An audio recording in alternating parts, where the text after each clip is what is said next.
पृथ्वी की भूगर्भ में जीवों की बहुत बड़ी दुनिया बसती है, जहाँ कई तरह के अनेकों जीव जंतु रहते हैं। उन्हीं में से एक प्रजाति सांपों की भी है, जो धरती के अंदर अपना साम्राज्य बसा चुकी है। एक भयानक जंगल था, जिसके बीचों बीच में नदी के किनारे एक पहाड़ था, और उसी पहाड़ी में नागराज रहते थे, जो सांपों का राजा था।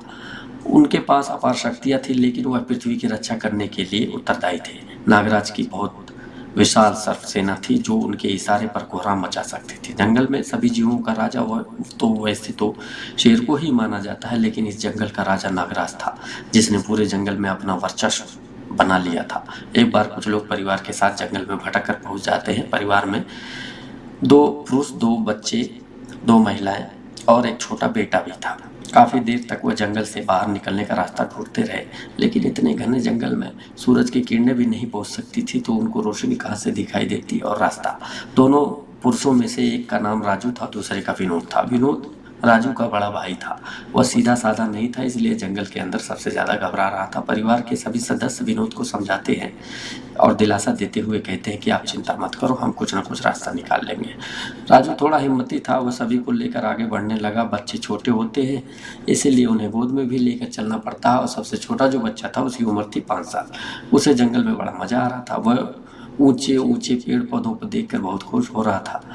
काफी दूर चलने के बाद राजू को एक विशाल पहाड़ नजर आता है। वह अपने परिवार से कहता है, जल्दी जल्दी चलो, उस पहाड़ के पास चलते हैं, हो सकता है हमें कोई सही रास्ता पता चले। सभी चलते चलते थक चुके होते हैं। पहाड़ के किनारे पर एक नदी उन्हें दिखाई देती है, जिसे देखते ही सभी पानी पीने के लिए दौड़ने लगाते हैं।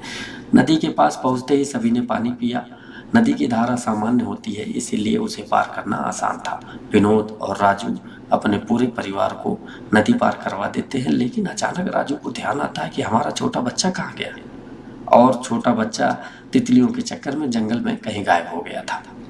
तो राजू और विनोद ने औरतों से ये कहा कि तुम बेटियों को लेकर के यहीं पहाड़ के पास बैठो, हम दोबारा नदी पार करके जंगल की तरफ जाते हैं और बच्चे को ढूंढ के लाते हैं। औरतें जोर जोर से चिल्लाने लगीं, रोने लगीं।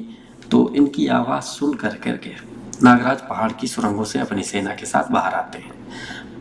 पहाड़ के बाहर हर हिस्से में कई सांप बैठे होते हैं, और इन्हीं के बीच नागराज धीरे धीरे औरतों की तरफ बढ़ रहे होते हैं। अचानक औरतों की नज़र पहाड़ पर बैठे सांपों पर पड़ती है। वह डर से चीखने चिल्लाने लगती हैं और अपने बच्चियों को भी अपनी गोद में छुपा लेती है। तभी नागराज उनके सामने आकर विशाल फैलाकर खड़े हो जाते हैं। तभी विनोद और राजू छोटे बच्चे को भी लेके आ जाते हैं, और नागराज उन सभी से कहते हैं, तुम लोगों को यहाँ से बाहर चले जाना चाहिए। अब मेरी नाग सेना तुम्हें यहाँ से जाने का रास्ता दिखाएगी, क्योंकि इस जंगल में रहना तुम्हारे लिए खतरनाक हो सकता है।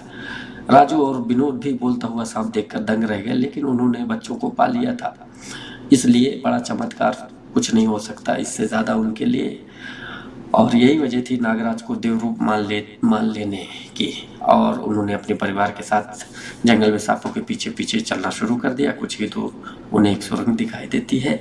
सांप वहीं जाकर रुक जाते हैं और उन्हें जाने का इशारा करते हैं। एक एक करके राजू अपने पूरे परिवार को सुरंग के द्वार से जंगल से बाहर निकाल देता है। नागराज इस परिवार के लिए किसी फरिश्ते से कम नहीं थे, जिन्होंने इन्हें उनका खोया हुआ अनमोल उपहार दे दिया था। इसी में चमत्कार के साथ ये डरावनी समाप्त हो जाती है।